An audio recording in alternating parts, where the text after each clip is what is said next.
Karena memakmurkan masjid itu bukan ngurusi bangunan supaya bagus, ngurusi airnya tercukupi, ngurusi lantainya bersih, karpetnya wangi. Bukan itu memakmurkan masjid, bukan itu. Tapi memakmurkan masjid adalah aqimis shalah, menegakkan sholat. Artinya apa? Masjid itu menjadi tempat sholat berjamaah, bukan di rumah. Sholat berjamaah itu di masjid. Sehingga kewajiban dari takmir masjid itu adalah memobilisasi orang-orang itu supaya berjamaah ke masjid. Bukan sekedar merawat bangunan masjid. Kalau hanya itu orang kafir lebih pinter dari orang Islam. Ya, itu. Itu yang dikatakan dalam ayat ke-17 itu. Orang-orang kafir, orang musyrik itu lebih pinter. Kalau takmir masjid cuma ngurusi lantainya, ngurusi gedungnya, ngurusi lampunya, ngurusi airnya. Ini bukan memakmurkan masjid.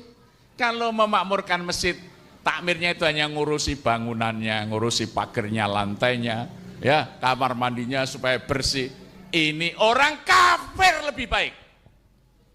Ini kata Allah dalam ayat ke-17. Itu pekerjaan orang kafir bisa, orang musyrik bisa itu. Maka di masjid sering dijadikan bahan candaan. Ya, kalau di masjid sendal hilang, di gereja sepatu nggak hilang kan gitu ya. Nah, artinya dalam mengurus keamanan saja kan gitu. Orang datang ke gereja rapi, pakai baju bersih, pakai ini kan gitu. Ya, dan lain sebagainya dan lain sebagainya. Ya.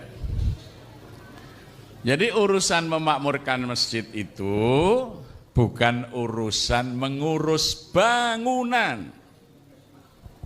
Ya, sekali lagi bukan urusan mengurus bangunan. Karena kekeliruan ini luar biasa. Sampai masjid itu dikunci, takut kotor. Takut ada orang tidur di dalamnya. Bahkan masjidnya ditulisi dilarang tidur di masjid. Kurang ajar takmir yang seperti itu.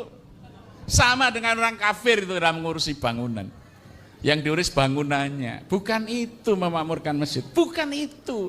Makana lil musyrikina aya'muru masajidallah. Kalau soal itu orang musyrik lebih lihai. Lihat aja bangunan ibadah mereka lebih bagus-bagus. Arsitekturnya, coba orang Buddha Borobudur sampai sekarang kan, dari batu yang begitu besar jadi salah satu keajaiban